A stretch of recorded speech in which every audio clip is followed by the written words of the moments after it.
Bonsoir à tous et merci de suivre Dialogue Citoyen, votre émission de suivi citoyen des promesses du président du Faso. En 2015, le candidat Roch-Marc Christian Kaboré avait promis l'amélioration de la notoriété et de l'image de la destination Burkina Faso. Près de 4 ans après, la carte touristique du Burkina est en rouge et plusieurs pays interdisent la fréquentation du Burkina Faso. Il avait aussi fait des promesses dans le domaine de la culture et des arts. Où en est-on avec tous ces engagements? C'est le sujet de Dialogue Citoyen donc ce soir. Le ministre des Arts, de la Culture, des Arts et du Tourisme est notre invité. Monsieur Abdoul Karim Sango est en plateau. Bonsoir, monsieur le ministre. Bonsoir. Merci d'avoir répondu à notre invitation. Il faut dire que cette émission est organisée, bien sûr, par la RTB, mais en collaboration avec des ONG, la CODEL, Diaconia et WaterAid. Et ce soir, nous allons aborder principalement 2 points. Le premier, c'est la promotion de la qualité et la compétitivité de l'offre touristique et hôtelière au Burkina. Ensuite, nous allons aborder un second point, renforcer les capacités des acteurs et industries culturelles. Le principe est très simple. Des citoyens donc vont dialoguer avec vous. 2 personnes en plateau ici passeront un tour de rôle là pour vous poser directement des questions. Ensuite, entre ces interventions, il y aura des questions de téléspectateurs et aussi des questions d'internautes qui peuvent poster leur message sur le hashtag presimètre.bf ou encore nous appeler au 25 40 79 03. Et le public qui est là nous dira à la fin si vous l'avez convaincu à travers une note que nous notons donc sur 10. Mais avant que la technique ne s'installe, nous allons en plateau ici échanger pendant une quinzaine de minutes. Et la première question est la suivante, je le disais en introduction. Aujourd'hui, vous aviez pour mission de vendre la destination Burkina Faso. Et quand on regarde la carte que présentent certaines chancelleries du Burkina, on voit que la destination est déconseillée, certaines zones fortement déconseillées. Alors, d'abord, dites-nous quel est l'impact de cette insécurité sur le tourisme, l'impact économique notamment. Merci à M. Simon Ngongo, merci à vos partenaires et à la télévision nationale de m'avoir convié à la suite de mes collègues à cet exercice de redevabilité indispensable dans un système démocratique. Pour en revenir de façon précise à la question que vous posez, je pense que ce n'est pas l'insécurité qui fait chuter le taux des visiteurs externes en direction du Burkina, mais c'est plutôt la façon dont cette insécurité est présentée. Vous l'avez indiqué, certaines chancelleries, pour des raisons qui leur sont propres, ont peint, selon des couleurs qu'elles définissent, certaines parties de notre territoire. Mais la réalité, c'est que ce n'est pas chaque jour qu'on tue des gens ou qu'on enlève des gens dans ces espaces. Donc, il y a cet élément de communication qui, de notre point de vue, constitue une sorte de maladresse de la part de ces chancelleries. Mais c'est leur droit, on ne va pas le leur reprocher. Il y a aussi un autre paramètre que certains Burkinabés, à tort ou à raison, communiquent très mal sur la situation de leur pays. Dans ma qualité de ministre de la Culture... C'est-à-dire communiquent très mal, on ne vous comprend pas. Oui, dans la mesure où aujourd'hui, pour ne prendre qu'un seul exemple, lorsque vous visitez ce qu'on appelle aujourd'hui la toile, il y a des Burkinabés qui travaillent non seulement à faire peur aux Burkinabés, mais à faire peur à l'extérieur. Vous savez qu'aujourd'hui, quand vous voulez venir dans un pays, votre réflexe, vous adressez à la toile pour voir quelle est la question sécuritaire dans ce pays. Donc, il y a tous ces aspects, évidemment, qui ne correspondent pas, j'allais dire, à la réalité.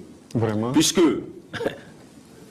comme nous avons coutume de le dire, il n'est pas établi que l'on est plus en sécurité à Paris qu'à Ouagadougou, que l'on est plus en sécurité à Washington qu'à Ouagadougou. Mais ce n'est pas pour autant que les gouvernants africains interdisent ces destinations à leurs concitoyens. Le phénomène qui perturbe l'équilibre de nos pays est d'abord un phénomène, le président du Faso l'a dit clairement, qui nous a été transféré pour diverses raisons autour desquelles nous n'avons pas l'occasion, ce n'est pas le lieu ici d'en débattre. Donc, ceux-mêmes qui sont la cause, la source principale de ce phénomène, qu'ils veulent l'utiliser aujourd'hui contre nous, évidemment, nous sommes dans des rapports, les États ne se font pas d'amitié, mais vous savez qu'en Afrique, on dit que lorsque la case de ton voisin brûle, ou du moins que le vrai ami, c'est celui qui vient chez toi quand les choses ne vont pas. Mais vous aurez remarqué que, en dépit de cette tendance, cette lecture négative qui est faite un peu de nos destinations, pour ne prendre qu'un seul exemple, le FESPACO que nous avons organisé il y a quelques mois a refusé du monde. Il n'y avait plus de place dans les hôtels et à Ouagadougou et autour de Ouagadougou. Donc les gens sont venus. Mais de façon beaucoup plus précise, lorsque j'analyse les chiffres entre 2017 et 2018, le taux de touristes en provenance de l'extérieur, qu'on appelle le tourisme externe, a quand même évolué, même si c'est timidement, d'au moins 1,7%. Donc, en dépit de tout cela, les touristes viennent. Nous aurions voulu que ce soit un nombre beaucoup plus important. Mais n'empêche que les touristes viennent au Burkina Faso toujours. C'est pour cela que nous, on y travaille. Premièrement, il faut améliorer la communication sur nos destinations. Nous y travaillons en collaboration. En quoi faisant exactement? Qu'est-ce que vous faites concrètement? Nous avons organisé, il y a quelque temps de cela, en relation avec l'organisme international en charge des questions du tourisme, l'OMT, une session de formation sur la communication en temps de crise comme nous le vivons, pour former et les acteurs du tourisme et un certain nombre de partenaires de la société civile, les journalistes, sur la manière de présenter les informations. Après, vous aurez remarqué aussi que le gouvernement, mais vous aurez l'occasion peut-être d'en discuter plus largement, parce que le tourisme dépend de beaucoup d'autres paramètres. Le tourisme, il y a beaucoup d'autres facteurs qui affectent positivement ou négativement. Notamment l'accessibilité des sites. L'accessibilité des sites. Est-ce que même la destination est accessible en termes de vol aérien? Est-ce que les conditions d'accès au visa, est-ce que c'est facile? Lorsque vous avez quelqu'un qui a un point en Lituanie, où il n'y a pas d'ambassade du Burkina, qui veut venir au Burkina par exemple, ce n'est pas un exercice facile. C'est pour ça que nous avons proposé au Premier ministre, nous allons y travailler dans les mois à venir, la mise en place d'une plateforme numérique d'accès au visa. Oui, mais le président avait promis de mettre dans chaque ambassade des attachés culturels et touristiques qui allaient travailler justement à cela. Oui, le processus est en cours.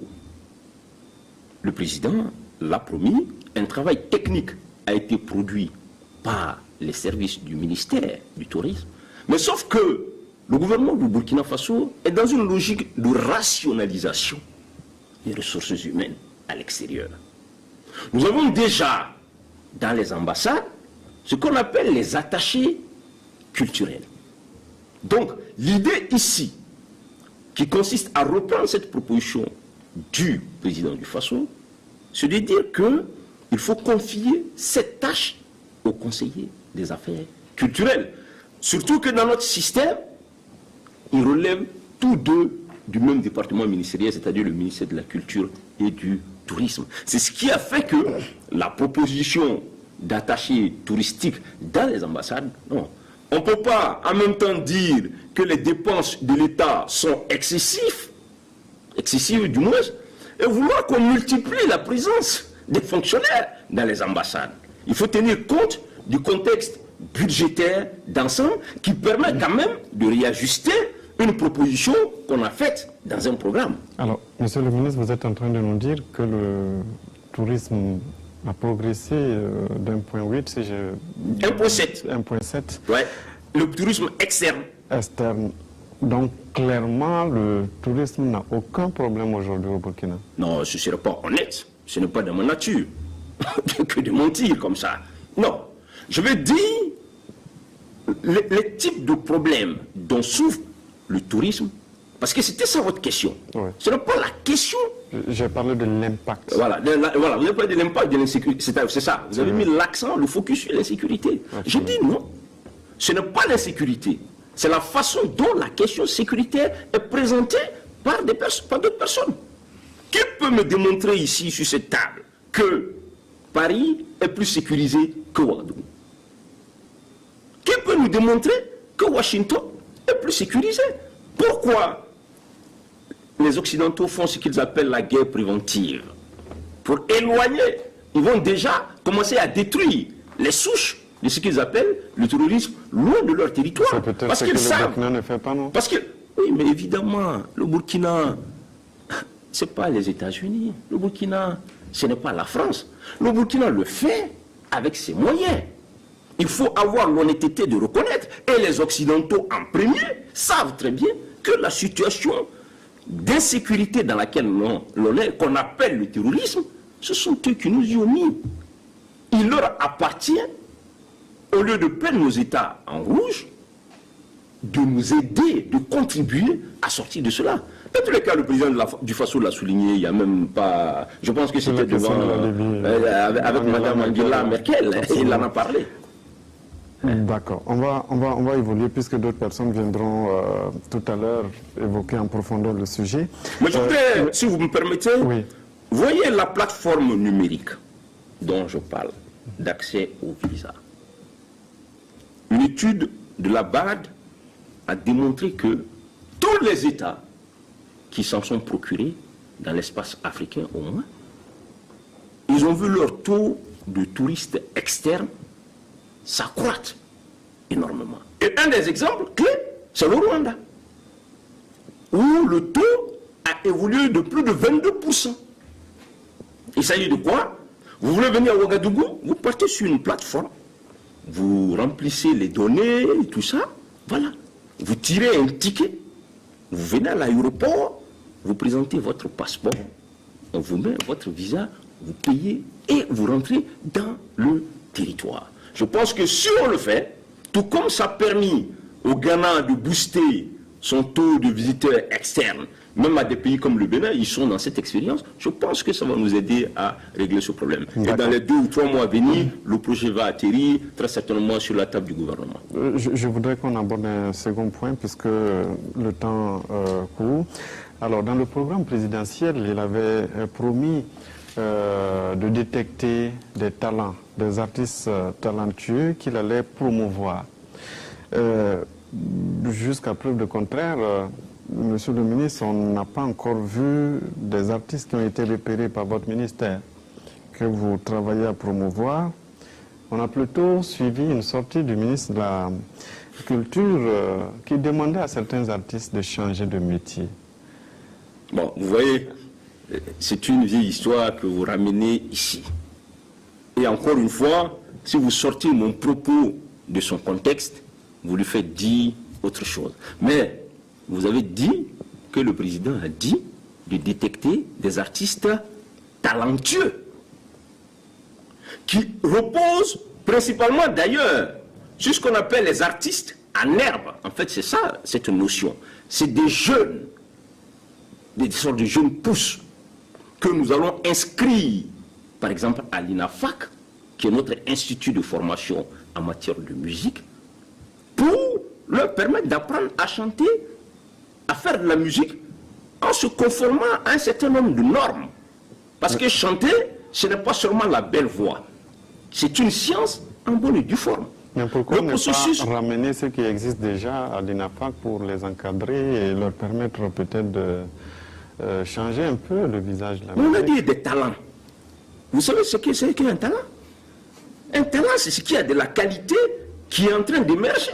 Parce que ceux-là n'ont même pas de talent. C'est pas ce que j'ai dit. J'ai dit, le président a dit de détecter des talents. Ce que nous faisons, nous avons mis un mécanisme. Par exemple, quand il y a Faso Academy, quand il y a Fitin Show, ou d'autres événements, nous y allons, nous envoyons nos équipes. Parce qu'il y a eu un problème entre mes équipes et moi. J'ai dit à mes équipes techniques qui ont voulu elles-mêmes organiser des moments, voilà, où ils vont. J'ai dit non. Des événements. Voilà. Il faut mutualiser de façon efficace le peu de ressources qu'on a. Nous accordons des subventions pour des événements comme ça. Donc vous allez vous asseyer, vous avez développé les critères, vous notez. Par exemple, au dernier Faso Academy, on a noté, on a pris des noms. Ce sont ces personnes que nous allons mettre à la disposition de l'INAFAC. Nous allons les aider à produire de la vraie musique qui va faire, c'est-à-dire qui va permettre au Burkina d'être respecté à l'extérieur. C'est de ça qu'il s'agit. Donc ça n'a pas été abandonné, nous y travaillons. D'accord. Alors, M. Abdoulaye Diallo est avec nous en plateau. Je l'invite à prendre place. Il va échanger avec vous, Monsieur le ministre, sur le renforcement des capacités des acteurs et industries culturelles. Monsieur Diallo est entrepreneur culturel. Il est notamment le promoteur de Jazz Awaga, le festival qui vient de se dérouler il y a juste quelques semaines. Et puis aussi, il est le promoteur de Ciné Droit Livre. Voilà, passez-moi l'expression. Donc vous avez 10 minutes pour échanger avec le ministre. Ok, merci. Bonsoir, monsieur le ministre. Bonsoir. Très heureux de retrouver un camarade de lutte en face de moi. Mais là, c'est vrai, ce n'est pas un dialogue de la minute que vous avez en face de vous, monsieur le ministre. C'est donc le président de Jazz Awaga, coordinateur de Ciné Droit Livre, donc promoteur culturel, qui veut échanger avec vous autour de quelques questions. Déjà, vous rappelez, je suis très content de vous entendre dire vraie musique. Oui, je suis promoteur d'un festival de vraie musique. Jazz Awaga, c'est la vraie musique. Pour vous voler un peu le mot. Je voulais juste commencer sur un premier point concernant la loi sur le mécénat. Nous avons appelé l'existence d'un projet de loi sur le mécénat culturel en gestation au niveau de votre ministère. Et on est très curieux de savoir où en est-on exactement avec ce projet. Est-ce qu'il a avancé? C'est quel type de mécénat? On espère qu'il n'y a pas de confusion avec les dons, par exemple, que font l'État. Je veux parler, par exemple, du milliard qui est donné pour le cinéma, qui est une très bonne chose à encourager, dans d'autres secteurs aussi. Mais le mécénat, c'est tout autre chose. Alors donc, je suis un peu curieux avec mes camarades de savoir qu'en est-il exactement de ce projet de loi sur le mécénat. Merci, Monsieur Diallo Ménès. Je vous félicite pour tout ce que vous faites dans la promotion du secteur culturel au Burkina. Même si je n'ai pas eu la chance de participer au dernier Jazz Awaga, je pense que ça fait partie des événements culturels qui donnent une très bonne image au Burkina, qui nous font visiter par beaucoup de personnes, qui nous amènent des artistes de renommée internationale. Je sais qu'il y a un petit contentieux entre nous, on aura l'occasion de régler, ce n'est pas le lieu de le régler ici, j'en suis conscient. C'est la même chose avec Ciné Droit Livre, qui aujourd'hui a dépassé les frontières du Burkina. On voit comment vous avancez avec cela. La loi sur le mécénat, c'est un constat que nous avons fait depuis que nous sommes à la tête du département ministériel. Vous savez, dans tous les pays du monde, où le secteur de la culture marche, on a trouvé un mécanisme qui permet d'encourager des opérateurs privés à y mettre des ressources. Au quotidien, en tant que ministre, je suis assailli par jour, par au moins, et je pèse les mots, 100 requêtes de financement. Par jour. Par jour, au moins. Au point où, souvent, je m'énerve parce qu'on ne peut pas travailler sur autre chose.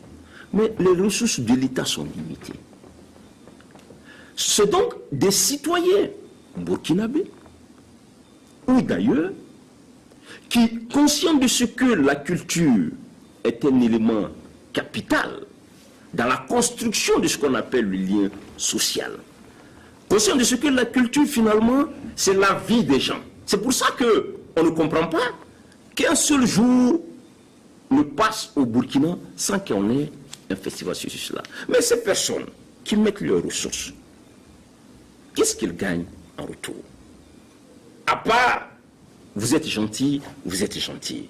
Mais c'est quand même, comme on dit là, des homo economicus. C'est des gens qui sont formés dans la logique de la profitabilité. Qu'est-ce que la loi du mécénat que je proposais au chef de l'État et qu'il a accueilli favorablement aux sorties du FESPACO autour d'une discussion, avec d'ailleurs mon ancien homologue du Sénégal, qui parlait des difficultés et tout cela. J'ai dit au président du FASO, qui lui-même aussi est un grand sponsor, j'allais dire, de tous ces événements. J'ai dit, il faut qu'on aille vers une loi sur le mécénat qui permet, lorsque M. Diallo donne 1 million de francs à une association, il faut que ça puisse apparaître dans ses plans comptables. Absolument. De sorte que on lui fasse une sorte de déduction fiscale. C'est la seule façon pour nous d'encourager ce qu'on appelle le mécénat. Mais ça n'exclut pas. Non, l'État continuera de jouer son rôle. Sauf que les ressources de l'État sont extrêmement limitées. Moi, je vous donne un exemple. Il y a le directeur d'une entreprise que j'ai rencontré lors de la remise des cinéastes qui se passent, les récompenses des talents. Là, oui, ça se passe à Canal Olympia avec les Sorgho, là. Sotigui Award. Il y a un patron d'une entreprise, un DG, que j'ai rencontré là. On a bavardé, on a échangé. Il y a 2 jours, je le vois à l'ambassade, à la fête de l'Europe. Il me dit, ah, monsieur le ministre, ah, ça va, on ne s'est plus revus. Ah, nous avons soutenu Jazz Awaga. Ah, vous savez, monsieur le ministre, moi, en tant que DG, je n'avais jamais pensé que c'était important comme ça, la culture. Et que nous devons de plus en plus jouer un rôle là-dedans, monsieur le ministre. Il m'a même instruit de convoquer les chefs d'entreprise pour les sensibiliser sur les enjeux culturels. Oui, ces personnes, quand ils font. On est très content que vous ayez fait un pas de plus là-dessus, parce que ça fait plusieurs années qu'on discute de cette question du financement de la culture. Et c'était une des portes qu'on avait bien vues, qu'on puisse encourager effectivement le mécénat, trouver un mécanisme pour que tous les privés qui nous aident à réussir ces événements-là puissent. Et comme vous l'avez dit, ça n'exclut pas effectivement le soutien de l'État. Il faut que l'État s'engage vraiment pour qu'on sorte du mirage du Burkina culturel qui en fait est le fruit de beaucoup de privés, de beaucoup de personnes, de beaucoup de gens passionnés qui font vivre les choses, mais difficilement chaque année. Je suis tout à fait d'accord. La question que je me pose, n'est-il pas temps maintenant de prévoir vraiment des financements structurants? Il y a cette idée qu'on rappelle chaque année. On peut se permettre de dire, le ministère peut se prévaloir de cela, le gouvernement peut se prévaloir de ça, de dire, nous avons choisi, parmi les événements qu'on a, les 10 ou 15 plus grands, que nous allons soutenir de manière forte et structurante. Et éviter chaque fois qu'on soit obligé de courir derrière le ministre. Vous parlez tout à l'heure de contentieux, parce qu'on vous court après. Parce que chacun vient courir avec son dossier. Non. Je pense qu'à un moment donné, on peut inverser. Avec tout ce qui se dit, vous avez un festival comme Jazz Awaga, dont j'ai le plaisir de présider, qui fait 27 ans, sans interruption. Il n'y a pas beaucoup en Afrique. C'est un des plus vieux festivals en Afrique. Mais on peut avoir une volonté politique de dire, mais tiens, eux là, il faut qu'on arrête qu'ils soient toujours en train de courir derrière chaque ministre pour avoir 1 million ici, 2 millions ici. Non, il faut vraiment qu'on soit soutenu, franchement. Et ça peut être assorti de conditions, monsieur le ministre. Je vous donne un exemple. Vous prenez 500 millions, ce n'est pas grande chose. C'est la moitié du milliard pour le cinéma. Vous choisissez 10 bons événements. Vous les soutenez à 50 millions chacun. Avec des conditions, vous dites, ok, je vous donne 50 millions, mais vous avez l'obligation de faire votre événement à Ouagadougou, mais aussi dans 5 villes du Burkina Faso. Imaginez que c'est 50 villes que chaque année, on va toucher. Vous ne pouvez pas imaginer l'impact qu'il y a derrière. Même dans le moment aujourd'hui difficile que nous vivons, les questions de communication. Vous imaginez, nous, on a fait le fois à Diazawaga, on est déjà allé 2 fois à Dibo, 2 fois à Garom, 2 fois à Dori. Il n'y a pas beaucoup qui vont, et on va avec des concerts live. Ce n'est pas juste pour jouer dans un bar. On va avec tout ce qu'il faut. Ça demande des moyens. Est-ce qu'il n'est pas temps vraiment de basculer et récompenser, enfin, ou rendre justice à toutes ces personnes? Comme dit mon grand frère Azo, la culture est née dans la rue au Burkina Faso, l'État vient après. Mais il faut vraiment des accompagnements structurants. Est-ce qu'il n'est pas temps? Je suis complètement en phase avec M. Diallo. Sur la loi sur le mécénat, je dois dire, nous avons écrit à un partenaire, la Wanoli Bruxelles, pour que nous ayons des experts, pour qu'on travaille aussi là-dessus. Vous savez, en France, il y a eu des dérives un peu autour de cela. Donc, je suis dans l'attente de l'arrivée de ces experts. On va regarder le texte ensemble. En tout cas, le chef de l'État, je peux le dire ici, m'a dit, Sango, prépare le texte, viens en conseil, parce qu'il est temps qu'il y ait beaucoup plus de ressources pour le secteur de la culture. Le problème que vous posez, si moi, ministre, je m'assois dans mon bureau, j'ai dit, j'ai choisi 10 festivals à financer, pour éviter ce que j'appelle le saupoudrage financier. Parce que quand vous donnez 300 000, 200 000 à quelqu'un, vous savez très bien que ça ne peut rien faire. Et que l'impact de son activité va être quasi nul. Mais ça, il faut qu'on le fasse ensemble. Mais absolument, monsieur le ministre. C'est ça. Et dans ce sens, d'ailleurs, j'avais demandé, quand je suis arrivé, à mes services techniques, de me faire une sorte de hiérarchisation des grands événements. On peut dire événement diamant. Voilà le montant. Or, qu'est-ce que vous voulez, zinc, etc. Et voilà le montant que nous allons allouer. Mais vous savez, l'administration a une vieille culture. Les gens sont habitués à des manières de faire. Depuis que je suis là, c'est une question que je pose.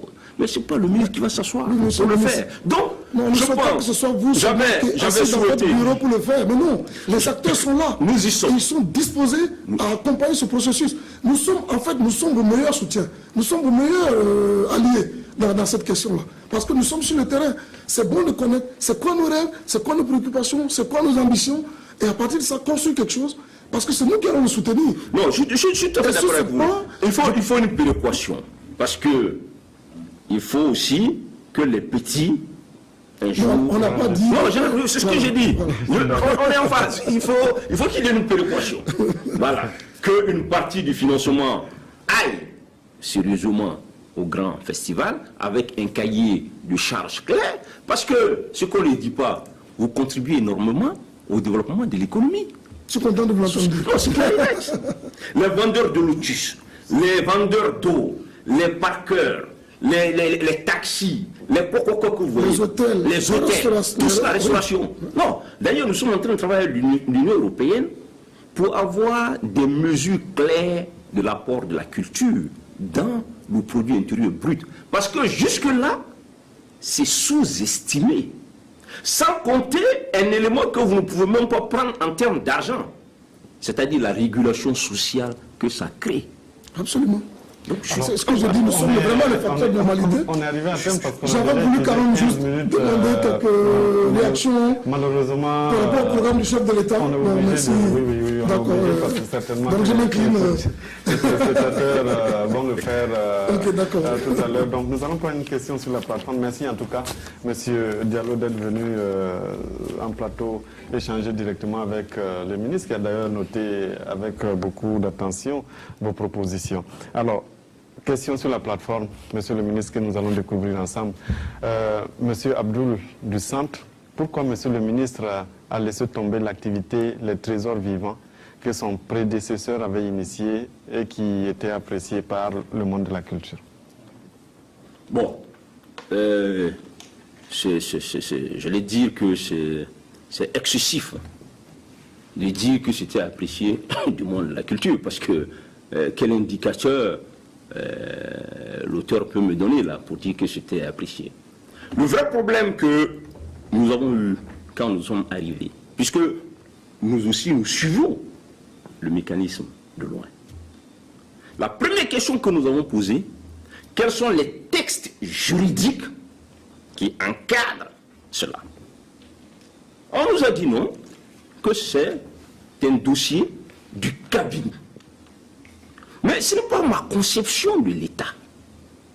Le ministre a beau être important, il ne peut pas lui seul, avec son directeur de cabinet ou avec qui, prendre une initiative comme ça. Donc je cherchais les textes. Premier problème.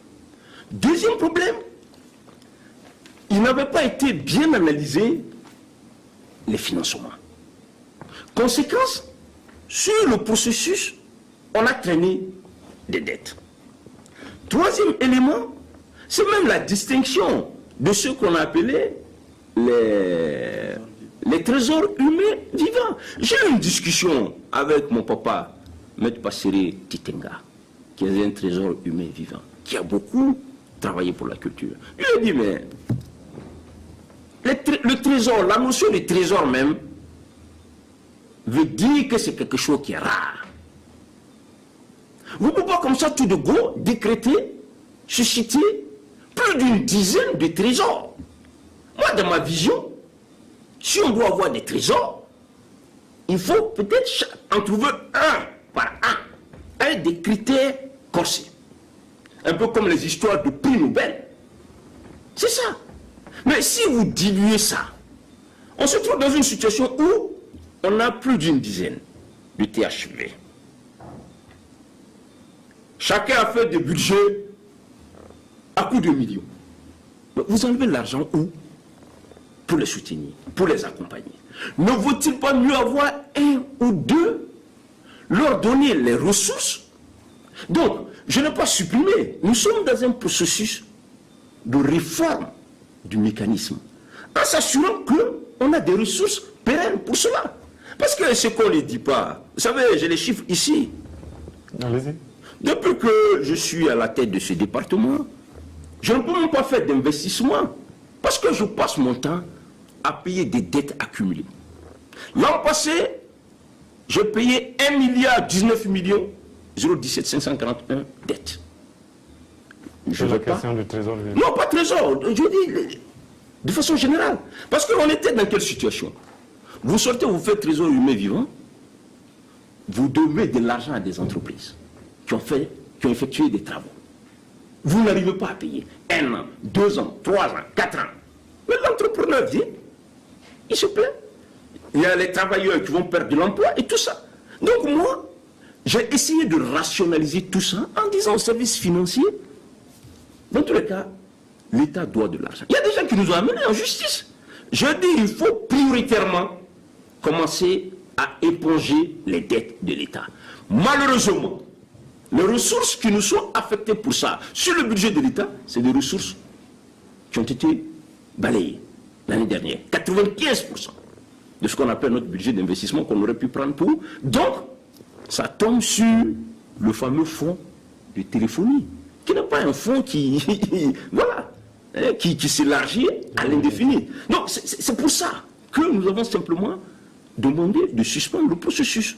Lorsque nous allons sortir de cette situation... que les 1 milliard que vous venez de donner ne concerne pas seulement les trésors. Il y a les dettes des trésors, il y a les dettes des entreprises, il y a les dettes... C'est très important. Voilà, c'est ça. Ce n'est pas seulement, non, c'est pas seulement les trésors. Voilà. Voilà pourquoi on a dû suspendre, le temps de voir clair. Un autre exemple. J'arrive, l'OMT, on a parlé du tourisme. L'OMT écrit, monsieur le ministre, on va suspendre le Burkina.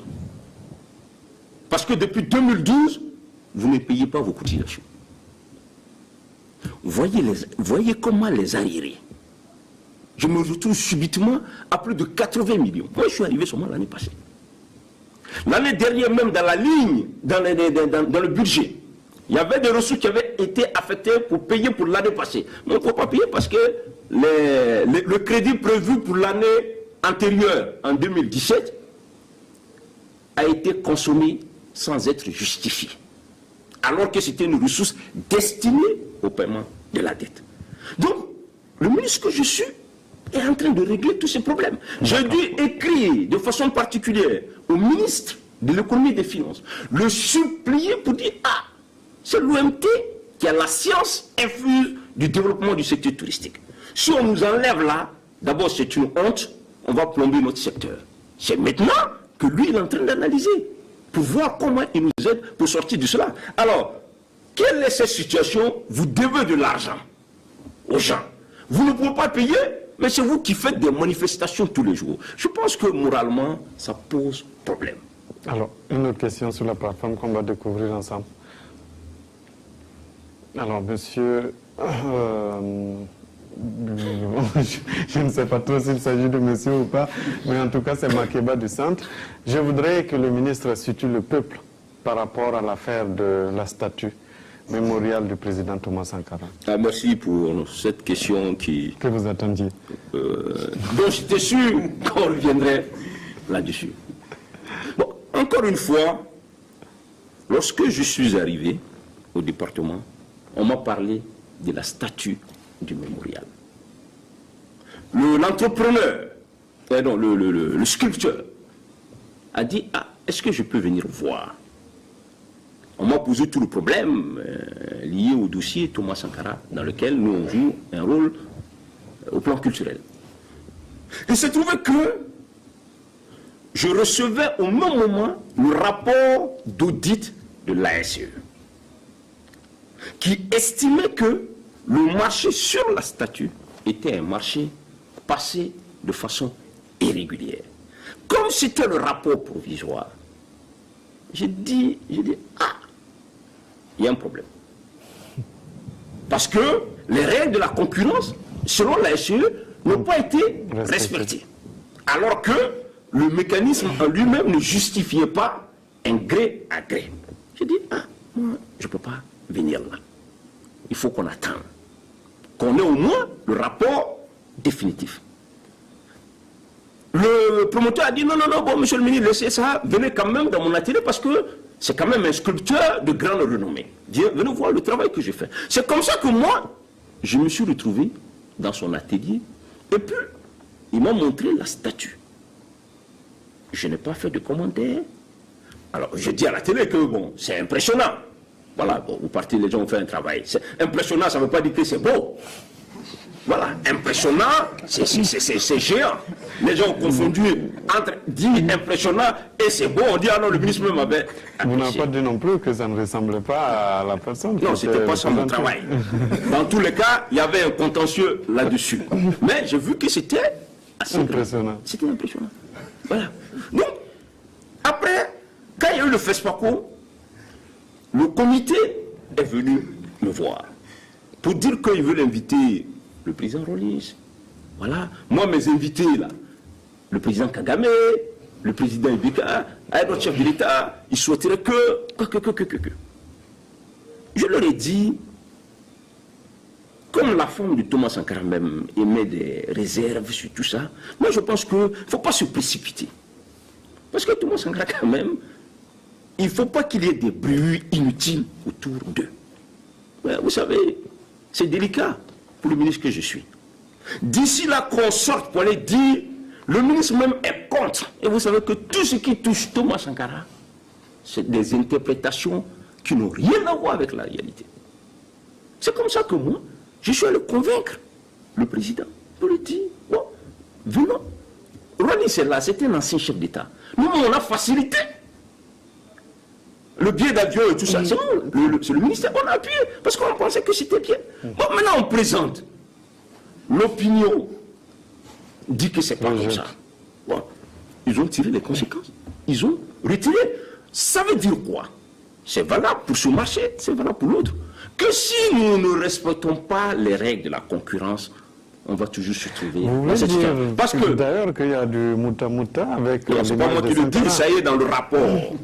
Le rapport de l'ASE de mais le lien 2017 est quand même assez important à souligner, parce qu'il s'agit de... Le lien est important à souligner. Il s'agit de Sankara, qui est quand même le chantre... Non, c'est pas moi qui dis. Allez prendre le rapport d'audit de l'ASE.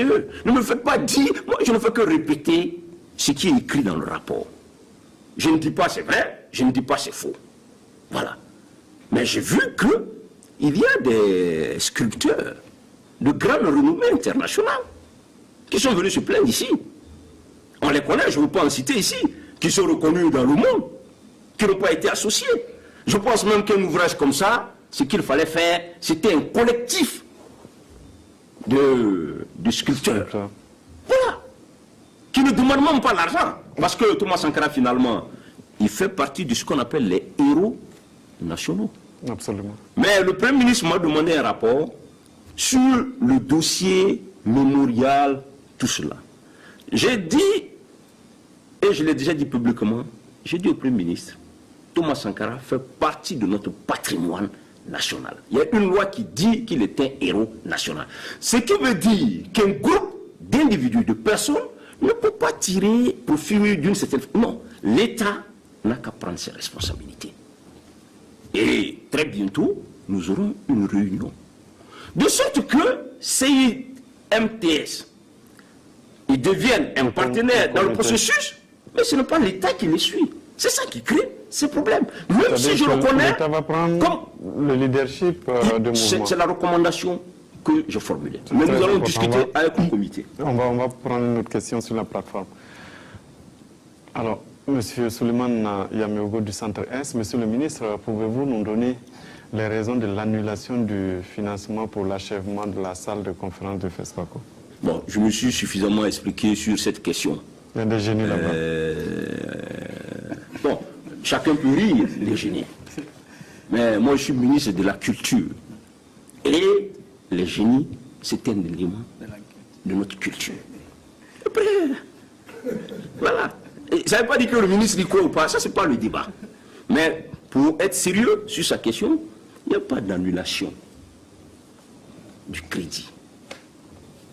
Le chef de l'État est engagé à doter le Burkina d'un siège digne de ce nom.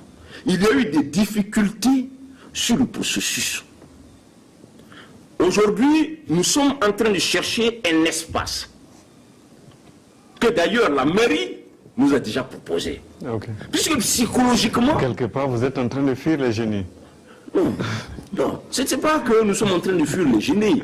Mais vous savez, les gens sont des Africains. J'ai entendu dire il faut prendre des Chinois, il faut prendre de ceci, il faut prendre de cela. Voilà. Chacun a son opinion là-dessus. Moi, j'essaie de chercher des solutions vraies sur ça. Parce que ce qu'on ne dit pas, vous savez que tout le matériel d'équipement de cette salle est là. C'est commandé. Le problème simplement, c'est comment on intervient là-dessus. La mairie a proposé, nous allons faire une réunion pour voir comment on prévoit la construction de ce siège pour d'ici le prochain FESPACO. Sinon, les crédits étaient bien dans le budget. D'accord. On va prendre M. Ouedraogo Inoussa qui nous appelle au téléphone. Il est de Ouagadougou. Bonsoir. Bonsoir. Nous vous écoutons. Ok, bon, monsieur le ministre, j'aimerais savoir concernant la décision d'Emmanuel Macron de restituer les biens des Africains, des biens, voilà, au niveau du Burkina, c'est que votre département fait pour qu'on puisse rentrer en possession de ces biens-là. Les biens culturels du Burkina, qui sont au musée de France. Voilà, merci beaucoup.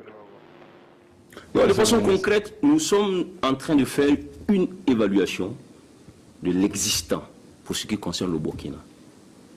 Il y a le rapport Felwine Sarr et puis une chercheuse française là, qui indique un certain nombre.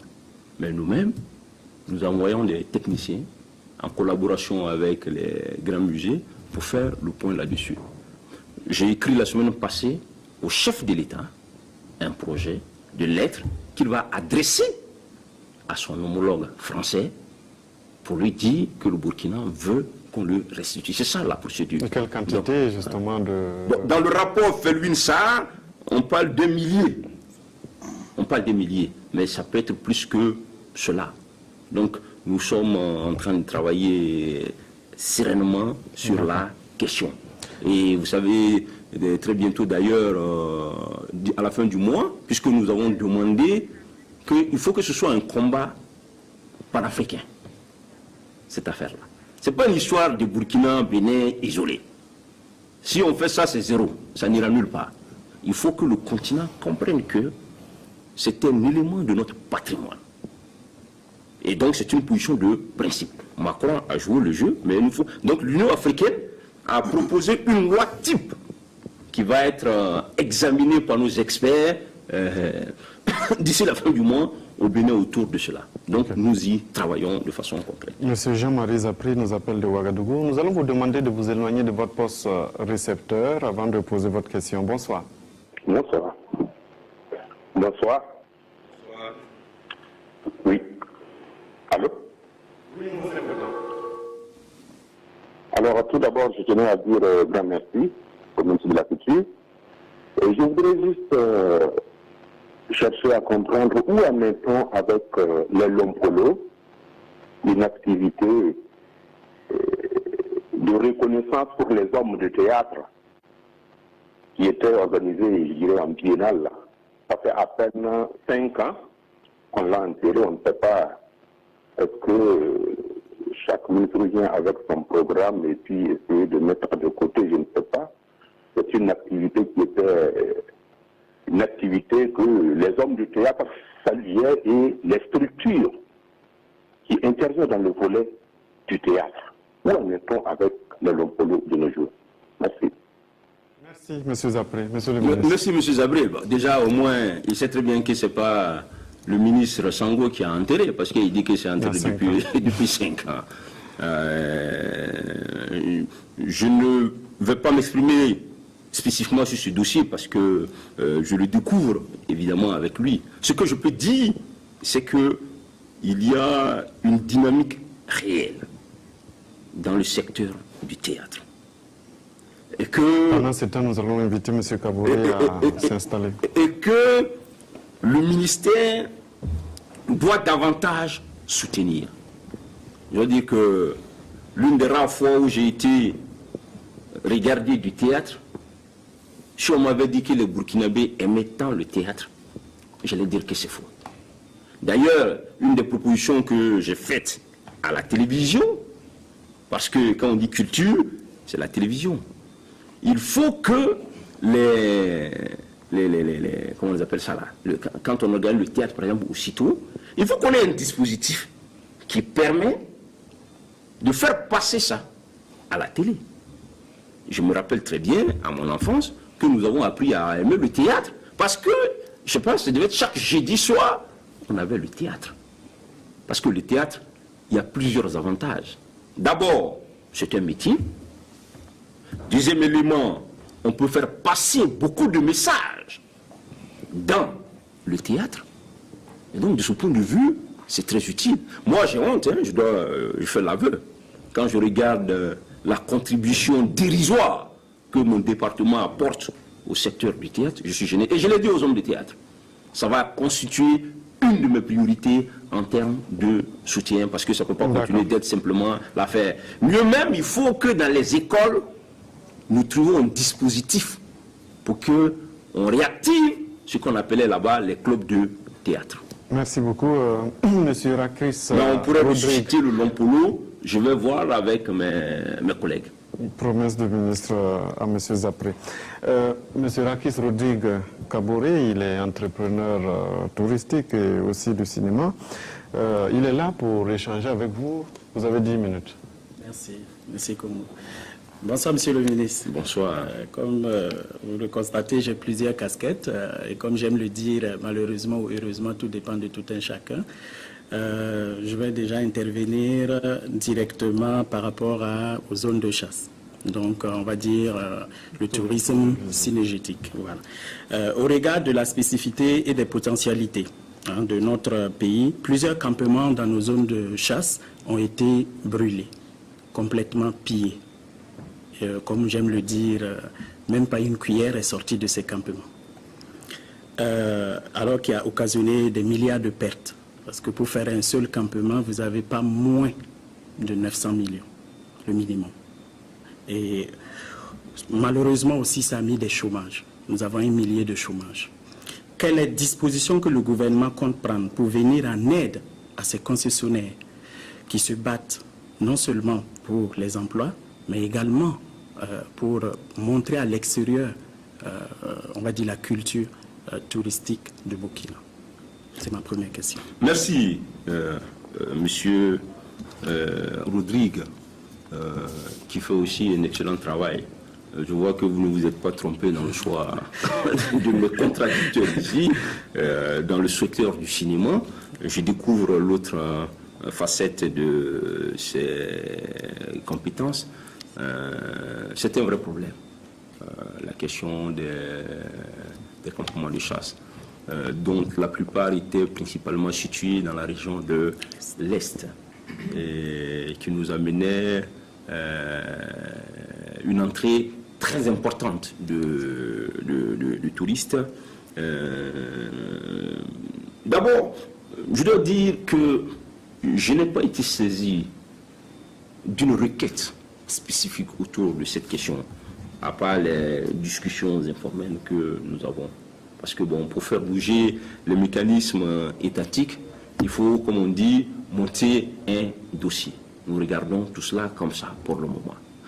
Mais je me suis dit que les opérateurs, une de leurs priorités en ce moment, c'est la sécurisation de cet espace. C'est la première phase. Parce que dans tous les cas, si on ne règle pas ça, on ne peut plus en parler, cette question. Il n'y aura pas de campement, il n'y aura pas ceci ou cela. Et vous avez vu que le ministère de la Défense a déployé une opération spéciale de sécurisation de la zone. Il y a encore des poches de résistance, mais nous avons espoir que d'ici là, on aura éradiqué le mal dans la zone. Maintenant, en tout cas, on est content de vous entendre le dire. Maintenant, les dommages qui en résultent, il faudra qu'on regarde. Parce que là, vous parlez des campements, mais c'est valable aussi pour des hôtels qui ont été attaqués. Je pense en particulier, par exemple, à Splendide et tout ça, Cappuccino et tout ça. Il y a des problèmes de ce genre que nous devons pouvoir... L'autre là, Azalaï et tout ça, il y a des problèmes comme ça.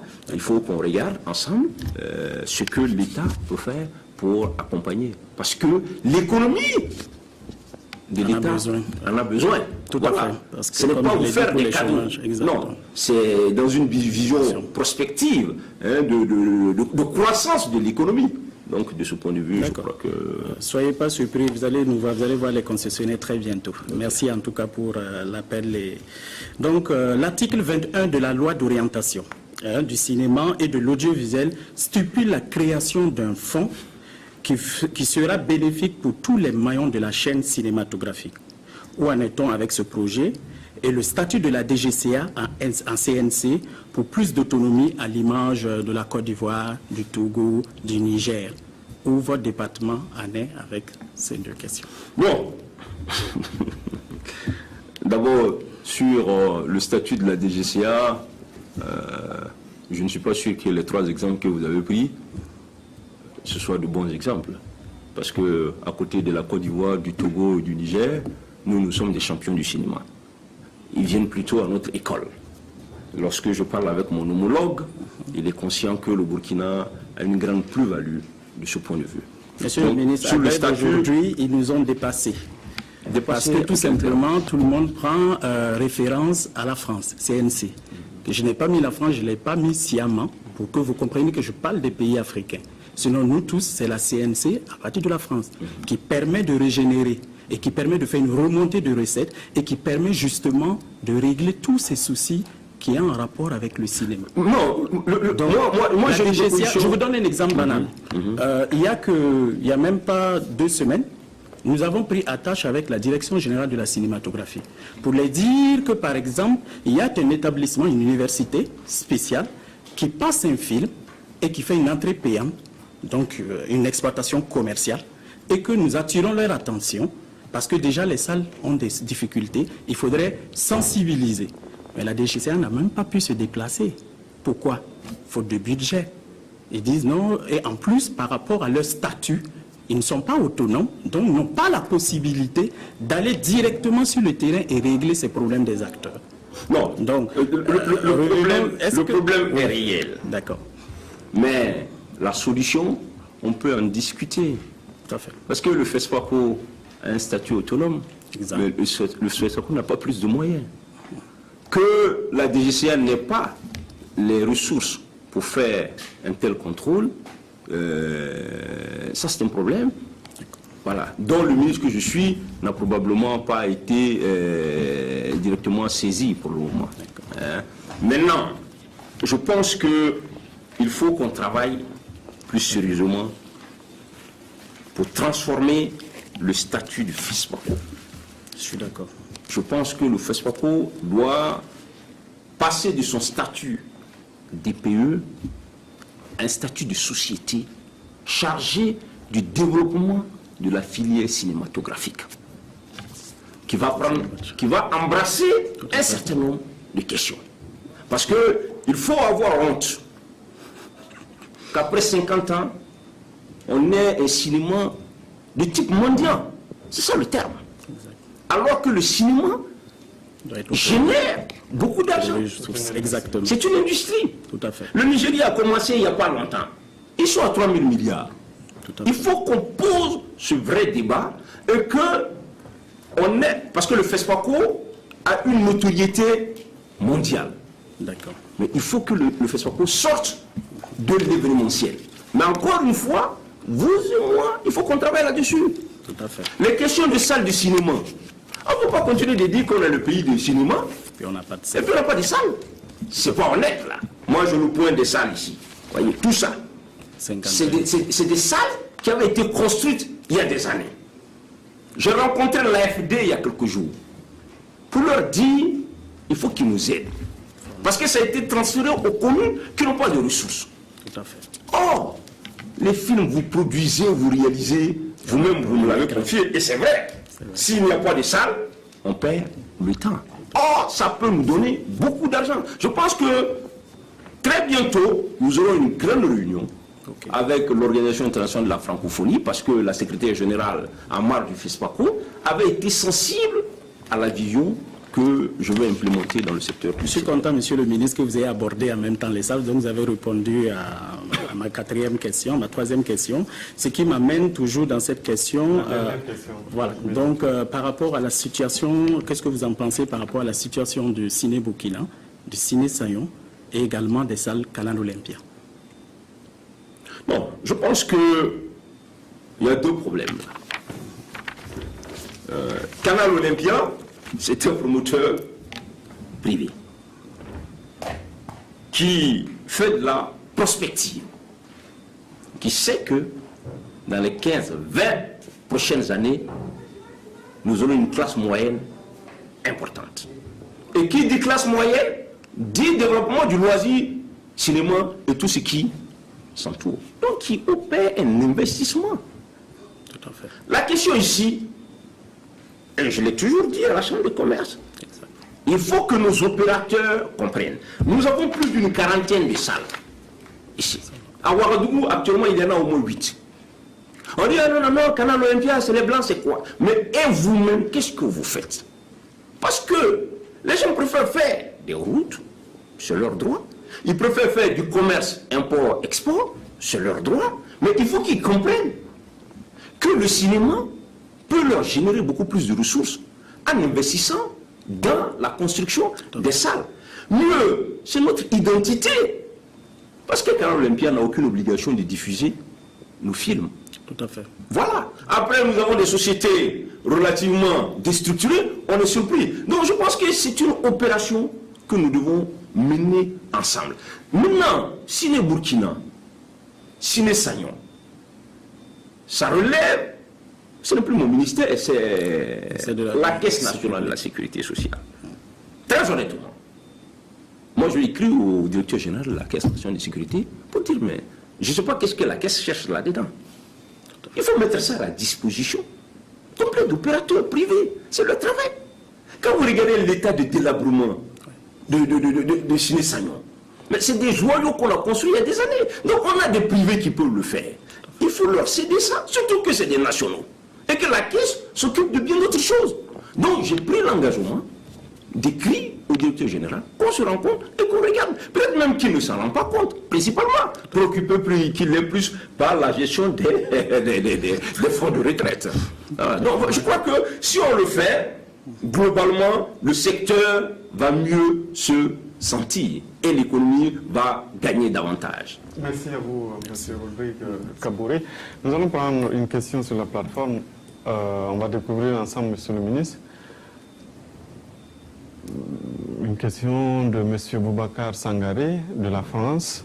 Avec l'arrivée de la TNT et l'existence de la télévision par satellite, quelle est la politique du ministère pour aboutir à la promotion des œuvres audiovisuelles nationales, obligation de financement et de diffusion? Quelle politique du ministère pour le secteur de l'audio, le secteur audiovisuel s'autofinance? Merci à M. Sangaré. Il touche du doigt un réel problème. Vous savez, la loi sur la communication audiovisuelle, j'ai eu l'avantage d'en être un des rédacteurs, parce que Diallo peut témoigner. Beaucoup de gens parlent aujourd'hui, mais nous avons travaillé pour 0 francs pour améliorer cet espace-là en termes de droits, de garantie des droits. Mais une des dispositions oblige les médias d'État à faire la promotion de l'identité culturelle. C'est qu'ils font déjà. Très peu. Moi, je suis devant la TNB. J'ai fait une réunion avec le ministre de la Communication, qui était un ami des grands combats aussi sur ces questions. On est en phase.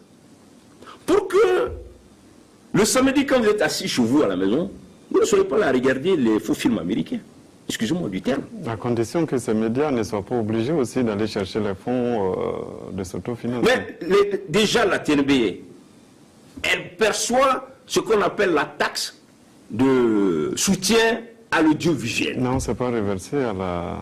Alors, donc, le combat, oui, ça c'est un combat que nous sommes en train de mener, effectivement, avec votre ministre. Okay. Voilà. Parce que c'est... Allez au Nigeria, allez au Ghana.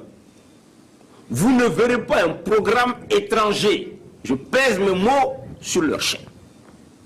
Alors après, on est surpris de ce qui se passe. Mais je dis précisément à M. Sangaré que nous avons fait cette réunion. Le ministre de la Communication et moi, nous sommes en phase. Nous avons mis un groupe de travail pour nous faire des propositions autour de cela. Pour qu'il y ait plus de contenu culturel tiré de nos réalités ici pour l'éducation de nos enfants. Et nous allons aller faire le plaidoyer. Je vous raconte une histoire. Je revenais d'une mission. Non, nous allons faire le plaidoyer au gouvernement, auprès du président, du façon, pour qu'on donne suffisamment de ressources à la télévision nationale. Mais ça a un lien avec ce que je lui dis. Je revenais d'un voyage avec le président. Et rapidement, parce que le temps passe vite. Dans l'avion, le président voulait regarder un film. Moi, j'en avais sur mon téléphone.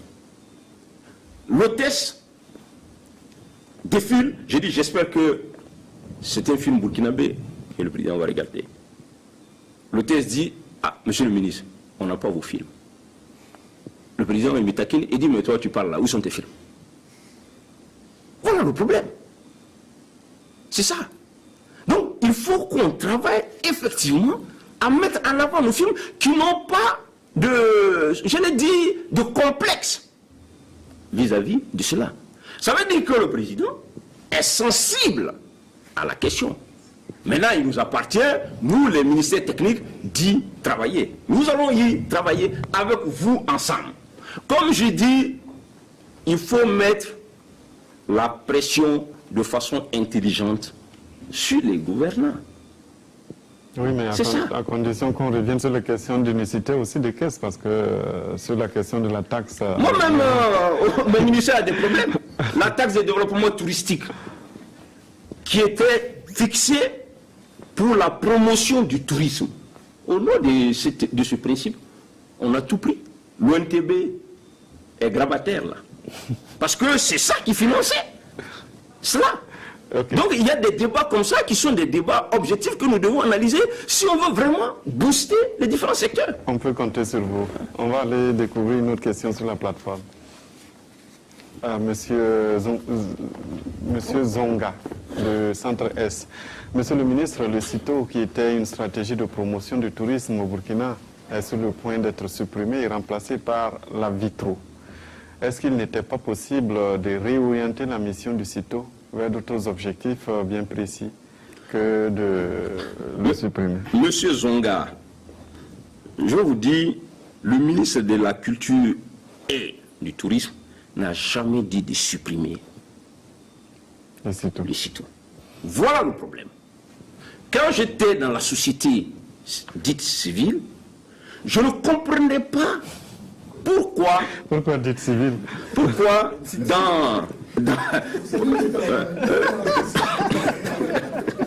ne comprenais pas pourquoi, dans un même domaine, l'État fait, le privé fait. Il y en avait dans les histoires des mines, l'énergie. Quand je suis arrivé au gouvernement, il y a eu un dossier autour de ça. Le président a dit, mais que lui, il a déjà dit, que là où le privé est capable, il faut que le public... Parce que le rôle du public, ce n'est pas de se substituer au privé, c'est quand le privé n'est pas capable. Mais mieux, ce que moi je proposais, parce que le budget du CITO, c'est 100 millions. On ne fait pas un salon avec 100 millions. C'est du bricolage pur et simple. Je viens d'Abidjan, j'ai vu le CITA. Je n'aime pas dire que ça n'a qu'à être exactement comme ça. Mais c'est ça qu'on appelle un salon. Donc j'ai dit, mutualisons les moyens conformément à l'instruction rationnelle du président, que le public qui a l'expertise scientifique, intellectuelle et tout ça, et les opérateurs privés qui sont les premiers bénéficiaires de cela, qu'on fasse un événement unique. Pas les travailleurs, non, monsieur le ministre, vous voulez supprimer, vous voulez privatiser, vous voulez faire ceci. Non, parce que les gens n'aiment pas le changement. Ils n'aiment pas le changement. Mais je dis aux fonctionnaires, leur rôle, ce n'est pas d'organiser des événementiels. Nous, on est là pour la régulation, édicter des règles, contrôler, nous assurer que nous créons les conditions du privé. C'est quand le privé n'est pas capable. Voilà. Sinon, c'était pas mon intention. C'est pour que nous nous cadrons. Parce que regardez le ministère de la Culture. Nous avons la SNC. C'est quand même une grosse opération. Nous avons le FESPACO. C'est une grosse manifestation. Nous avons la foire du livre. C'est une grosse opération. Sans compter ce que le privé fait, que nous devons aussi accompagner. Mais vous prenez quel temps pour vous concentrer véritablement sur les missions régaliennes du département? Donc, c'était pour améliorer la façon dont ça s'est fait.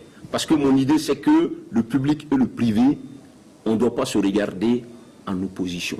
Même si moi, je ne suis pas un libéral. D'accord. C'est du pragmatisme. Monsieur Nyambre Bourema de Ouarghaï, bonsoir. Oui, bonsoir, monsieur Longo, bonsoir, monsieur le ministre. Ma question est à monsieur le ministre. Je voulais, il venait de dire que c'est nous qui présentons mal l'insécurité au niveau du tourisme. Alors que nous sommes des enseignants. Nous apprenons aux élèves que les difficultés, l'impact même de l'insécurité sur le tourisme. Les difficultés rencontrées par le tourisme, nous citons parmi tant d'autres l'insécurité. Alors que le ministre nous fait comprendre que non, que c'est nous qui présentons mal l'insécurité. Je voulais demander au ministre, nous les enseignants, quelle est la formule qu'il faut présenter à nos élèves pour qu'on ne sache pas que, pour que la vérité là, que nous disons ne soit pas ce que le ministre veut qu'on présente aux élèves. Ça c'est bien. De deux, que sont devenus nos animaux qui se trouvaient dans les forêts de la Contianga, de Fara, dans les zones, dans les parcs que nous on a fait à nos enfants dans le parc, au niveau des parcs de l'Est. Que sont devenus nos animaux, étant qu'il y a l'insécurité là-bas. Alors que le ministre ne veut pas qu'on parle qu'il y a l'insécurité au Burkina Faso, que c'est nous qui présentons la mauvaise image du Burkina dans le monde, alors que nous vivons la réalité. Je vous remercie beaucoup. Dernière question déjà, la question peut être destinée au ministre de l'Environnement, parce que le ministre de la Culture n'est pas qualifié pour répondre à cette question, mais la première question, nous allons vous dire de répondre à cette question. Non, je pense que M. Jambré ne m'a peut-être pas compris. Heureusement que c'est un enseignant et qu'on dit que la répétition est pédagogique, que dans un cours de culture générale ou d'histoire et géo, abordant la question du tourisme, on dit qu'une des contraintes du Burkina aujourd'hui, c'est la question sécuritaire. Ce n'est pas la même chose que d'aller sur les réseaux sociaux dire qu'on est en train de tuer les sœurs ici ou quoi. Ce n'est pas la même chose. C'est de ça que je parle. Je parle de ce groupe de personnes qui polluent la toile. J'en ai été victime personnellement. Permettez-moi en 2 minutes de le dire. Il y a un groupe 30 secondes, on va dire. d'investisseurs coréens du Sud. Ils sont venus ici. Je n'étais même pas encore au pouvoir, donc j'étais un vrai opposant, comme on disait à l'époque. Ils m'ont reçu à l'hôtel qui est vers... on ne va pas faire la publicité voilà, pour l'hôtel. je ne dis pas le nom. Ils m'ont dit qu'ils veulent investir. Mais ils veulent avoir une idée, parce qu'ils font une sorte d'analyse de la situation politique et tout ça pour voir quels sont les risques. Mais de 60 à nos jours, quand j'ai fini mon exposé, il y a des témoins. Ils m'ont dit, non mais monsieur le ministre, vous êtes sérieux là? Je n'étais pas encore ministre, monsieur l'analyste. Mais vous nous surprenez. Vous avez une approche trop optimiste de votre pays. Je dis non, c'est les faits. Il y a des difficultés, mais ça n'a rien. Il dit, il y avait un monsieur dedans, il avait à peu près 85 ans. Il se lève, il me dit, mais est-ce que les Burkinabés savent qu'ils font du tort à leur pays? Parce que nous, quand on venait, on est allé sur la toile, la presse, mais on a eu le sentiment que à chaque carrefour du Burkina, on tue les gens. Or, vous nous dites autre chose. C'est ce que j'ai dit. Je conclue par la formule africaine qui dit que personne ne doit montrer du doigt gauche son village. Oui, mais c'est ça. Dit aussi que ce sont des réalités. Donc, ce que je lui dis, je ne dis pas d'aller dire aux élèves qu'il n'y a pas d'insécurité. Ça n'a rien à voir. Dans une salle de classe, ça a un caractère scientifique. Ce dont on parle là, c'est la dimension propagandiste. Avec le but, effectivement, de mettre le pays dans une situation difficile, alors que personne n'y a intérêt, en tout cas pas les Burkinabés. Oui, c'est ce que j'ai dit. Je ne dis pas, même dans la stratégie nationale... Je veux dire aussi que vous avez peut-être tendance à minimiser la situation. Non, je ne peux pas minimiser la situation, puisque les faits sont là, qu'il y a des problèmes, comme partout ailleurs. Ce que l'enseignant doit dire, en plus de ce paramètre, c'est de dire, mais monsieur, les élèves, ne vous en faites pas. En France, il y a l'insécurité, mais le nombre de touristes continue d'y aller. C'est ça qu'il... Pour avoir un discours équilibré, c'est tout ce que je dis. On va inviter Adama, et c'est même scientifique ce que je dis. On va inviter Adama Coulibaly, qui est le vérificateur de cette émission, à s'installer, parce que nous sommes presque au terme de l'émission. Adama Coulibaly, bonsoir. Bonsoir Simon. En 2 minutes. Oui. Bonsoir Monsieur le ministre. Bonsoir Monsieur Coulibaly. Bien, le pôle de vérification vous a suivi avec grand intérêt. Et par rapport à vos réponses aux différentes préoccupations soulevées ce soir, le pôle de vérification vous a trouvé convaincant.